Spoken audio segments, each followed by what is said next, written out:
Hi, my name is Marissa. I'm a junior and a computer science major with a data analytics minor. My name is Heaton Sanders, and I am a junior double in studio art and communication studies. And my name is Caroline Bass, and I'm a junior majoring in studio art with a concentration in graphic design and business administration. So over the summer, we all worked on the Baumgartner Archives research project. Matthew Baumgardner was a local Greenville artist who unfortunately passed in 2018 and left behind his studio and beautiful estate. And so our goal for this website, or this whole project, was to not only be a documentation of the Cube's exhibition, which Furman exhibited, but to also give a greater understanding of his life, influences, and process. And this is ultimately supposed to be a resource for further scholarship on Matthew Baumgartner in the future. And so below at the bottom of the screen, you can see our timeline that we created. And this is just kind of how we allocated our time to different aspects of the project in our work process. So what did we do? Well, first we had to set some goals, and some of our general goals included creating a teaching guide for future projects, which Caroline will talk about a little bit later. Dr. Artino actually took 360 images of the exhibition at Furman, and we wanted to incorporate those into the website. So that means we needed some VR technology, and that required a little bit of research. And then we also wanted to update the catalog, or the Cube's catalog, for the site. And so in addition to those general goals, we also set some individual and personal goals. So my main personal goal for this research project was to develop my graphic design skills and build my portfolio, specifically using InDesign, as that is an Adobe program I had not previously been familiar with. One of my personal goals was to familiarize myself with the possibilities of website design and also specifically brand design, and in those processes, develop my graphic design skills. And my main personal goal was to learn the technical aspects of building a website and really importantly to me, website security.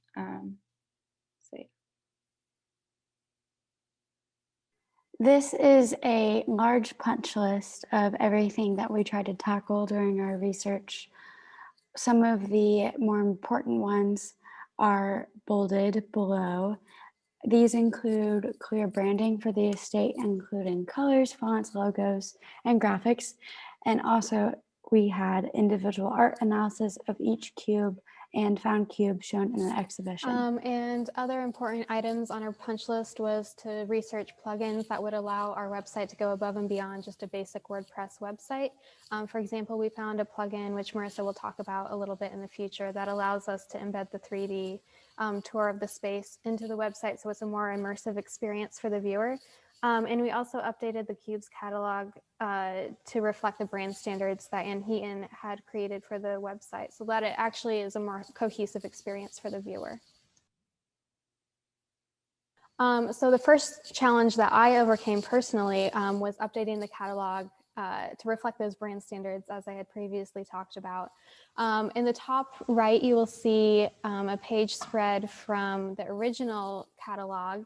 And the challenge that I had in updating this was that we were restricted in terms of changing the arrangement of the images and the text arrangement due to what the authors of the essays had wanted it to look like. So I mainly focused on updating the cover and a few aspects throughout.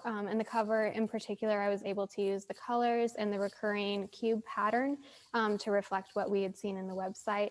And also in the bottom right, I added in a band of color and the cube silhouette on every single page so that it would be cohesive and it would be recognizably the Baumgardner Archives. One of my personal challenges was trying to create a cohesive and respectable brand for someone who is no longer with us.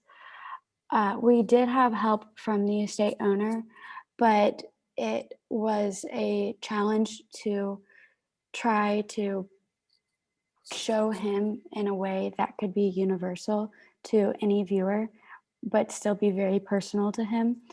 I included these colors in the top left corner.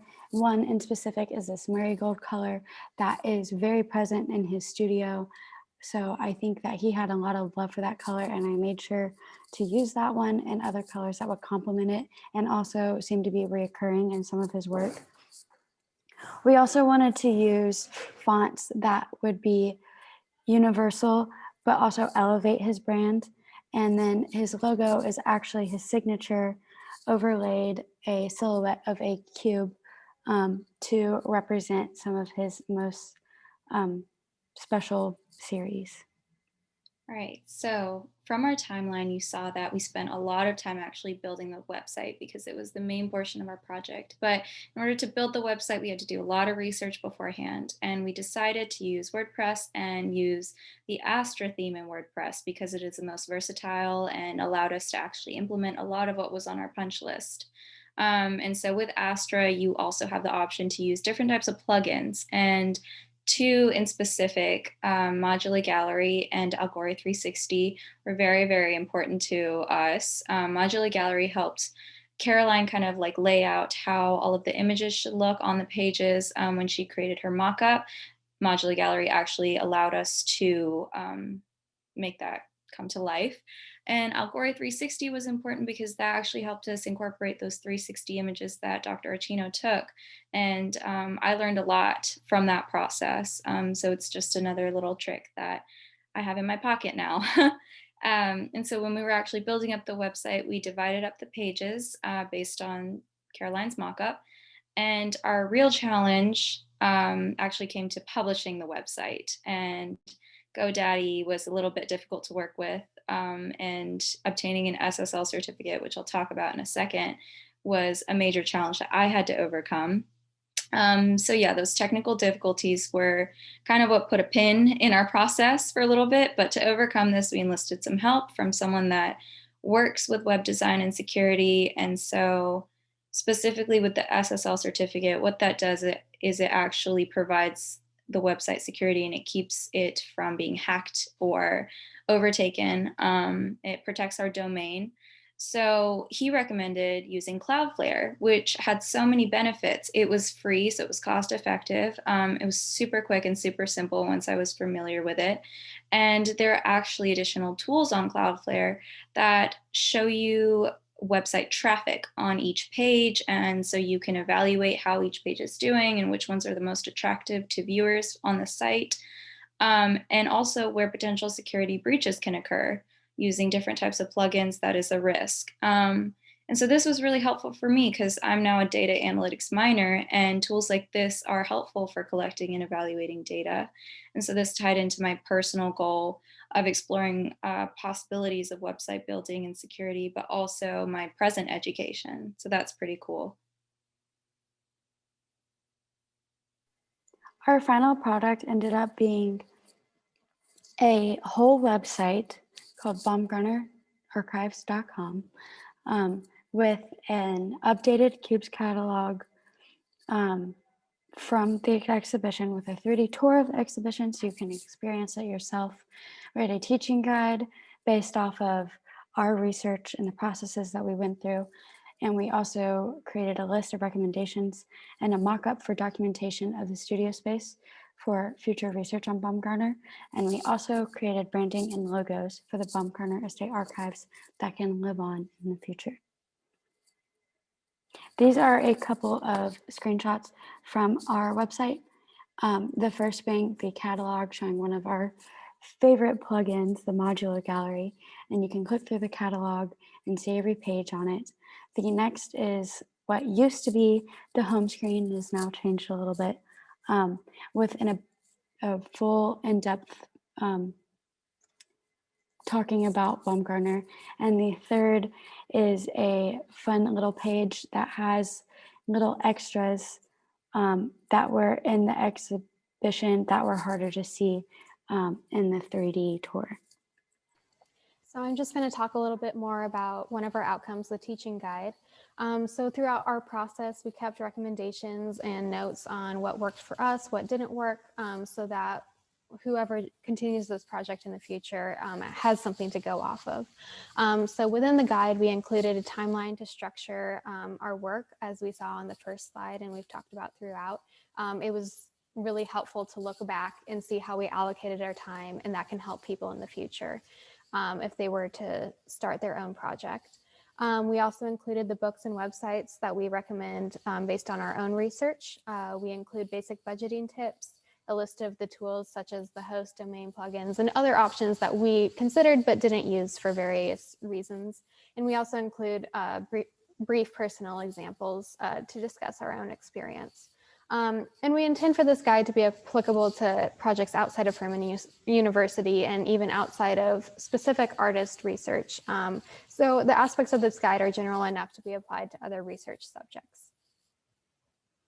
And here are just 3 screenshots of pages from the teaching guide. For example, we have our setting goals and timeline section where we talk about setting personal goals and project goals.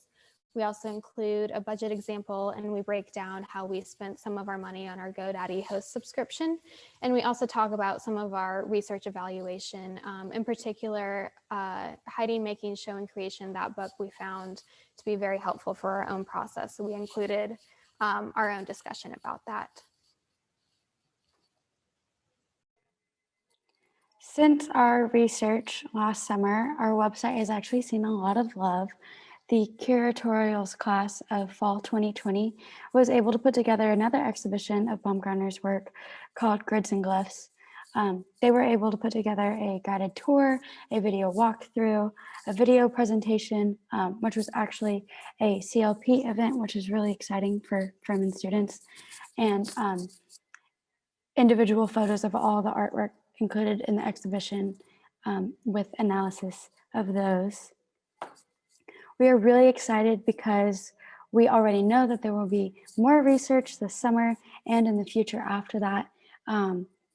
We plan to have an exhibit be shown internationally, and we also plan to finally be able to get into Baumgartner's studio and be able to dive more into his life and the way that he lived. We are so excited to have done this research, and we are excited to finally share everything that we have done with y'all. We would love for y'all to go see the website, baumgartnerarchives.com. Go walk through, see the 3D tour, watch all of our videos, check out our catalogs, and also our teaching guide is available if you reach out to one of us so that you can work on your own research with Baumgartner if you're interested, or if you want to start a new little excursion somewhere else. Thank you all so much for watching.